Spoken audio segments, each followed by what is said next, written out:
Hey, welcome back. I'm Tara Swigert, and it has been a minute since I've been here, but for good reason. My family doubled. I'm going to tell you a little bit about that and share my TBR for the month of February for the Blackathon challenge, where we read literature by Black authors. So first, what's going on with my family? I have not made a video in months because, and I updated this in my podcast, so if you've already heard it in my podcast, the podcast Explore Your Enthusiasm, you can find it at taraswigert.com. But last September, so y'all know, my son Judah was born in July. We're adopting him. I did a vlog the week he came home from the NICU. If you missed that, I'll link it up below. He was home for 6 weeks, and then we got a call that our former foster daughters, who had been with us for 6 months in 2019, they were coming back into custody. And they are, well, now they're 4 and 5. But it wasn't just them, it was also their 6-month-old baby sister. And we of course said yes to all 3 of them. They always, always, always have a place here. So we went from the 3 of us with a newborn to the 6 of us, and I've not been able to do anything. So I was basically taking a maternity leave to get the kids settled in and to take care of babies full time. So right now, as of today, which is the end of January, we have a 6-month-old, an 11-month-old who's about to turn a year-old soon in a couple weeks.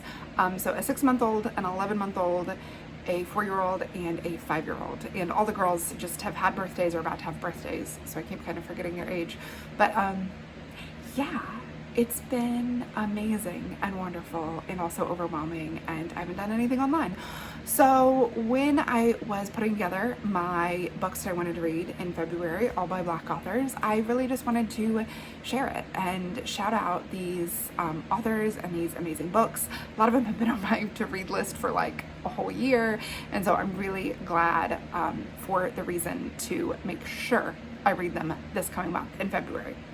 So I've got to shout out Jessie of Bow Ties and Books for leading the amazing Blackathon, the readathon based on reading Black authors.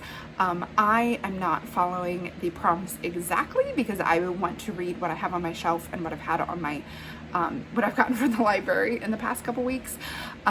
These books that have been on my TBR for at least a couple months each, and I want to read those. They are all in the mystery genre, and she actually has the readathon broken up into teams like SFF and thriller horror and contemporary and literary fiction and nonfiction. This isn't really, none of the books on here are thriller or horror, but they're all mystery.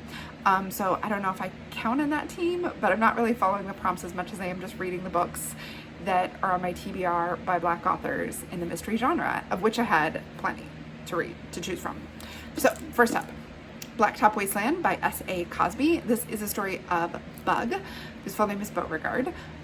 Bug was the best wheelman in the South, best getaway driver, and now he's a devoted father and husband and mechanic, and he's trying to escape that life, but for a lot of reasons he is tempted when a old colleague comes and asks him to do one last job, a jewelry store heist, and I've heard that it has great car chase scenes, so I'm looking forward to that. This is in order of the likelihood I am to read them. So some months since we've had the babies, I have been reading a ton of books, like 10 books a month. Other months I have read like 3. Next up is Broken Places by Tracy Clark. This book was actually recommended in an interview with Rachel Housel Hall. I recently read all of her books. She had a whole Eloise Norton detective series. I'll link it up below. She had a new book come out in 2020 that I read and loved, and I just read all of her backlist. And she recommended an article talking about her upcoming book that while you're waiting, you should read the series by Tracy Clark. So this series is following former cop Cass Raines. She becomes a private investigator in Chicago. She's starting to investigate vandalism in a church because she was asked by the priest to help him figure out what's going on, and then a dead body turns up. So I'm looking forward to this. If I like it, I plan on reading the whole detective series, which is why I might not get to all of the other books in my stack, because if I get sidetracked by this series and my library can get it in for me, I'll keep reading the Tracy Clark series, Broken Places. Next up on the list, which I'm pretty sure I'll get to, is Blanche on the Lam by Barbara Neely. This is a cozy mystery classic.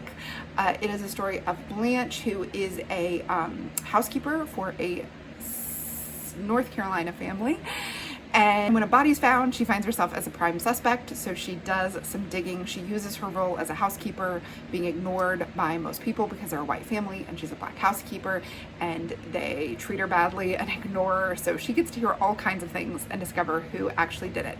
Actually, I own this book. I bought it at the used bookstore, but I also got it on audio because I can get more books read if I have it on audio while I'm washing bottles and feeding babies, changing diapers. So that's Blanche on the Lam. Keeping other people's houses clean can be murder. This is the whole series actually by Barbara Neely. Next up is another cozy mystery. I actually have 2 more cozy mysteries. This is a Deadly Inside Scoop. I bought this summer and I meant to read it. Look, it's got a cat on it. That's how you know it's a cozy mystery. So in a Deadly Inside Scoop, MBA grad Bronwyn returns home to Ohio to take over her family ice cream business, and when she is doing some construction and redoing the business, a dead body is found, and she has to help find the murderer so that her family is not, to clear her family's name. So it's a Deadly Inside Scoop by Abby Collette. Next up is Sex, Murder, and a Double Latte by Kiera Davis. I am super interested in reading this because it is a cozy mystery where the person who's doing the investigating is a writer of mysteries. So there is someone who is doing things from her books, and they're like breaking into her apartment and staging scenes from her murder mystery books. And when a murder actually occurs that reflects a movie, she thinks there's a copycat killer on the loose, and she is going to figure out who they are. So that's Sex, Murder, and a Double Latte by Kiera Davis. The last book, which I got at my used bookstore, and it's just been on my list forever because it was named one of the 100 favorite mysteries of this century by the Independent Mystery Booksellers Association. It's Devil in a Blue Dress by Walter Mosley. He is one of the best known classic black authors in the mystery genre, and his series follows Easy Rawlins. So Easy Rawlins is a black army vet, a black war veteran in 1940s Los Angeles, and he is hired to find a woman, to investigate and find a woman. And there's several books in the series that follow Easy Rawlins. So if I like this, I have even more to read, which is true about almost all the books in this stack. So that is what I plan on reading this month, at least the beginning of what I plan on reading. Hope I get the chance to do a little reading vlog or update you at the end of the month with what I read, and if I went down the rabbit hole of any of these series and just read all the books in the series. I'd love to hear from you what you plan on reading in February, and if you'll be taking part in the Blackathon, or if you're reading more books by black authors now, please let me know in the comments, and I hope to be back in a couple weeks with a new video. So thanks so much for watching, and I will see you next time with more books.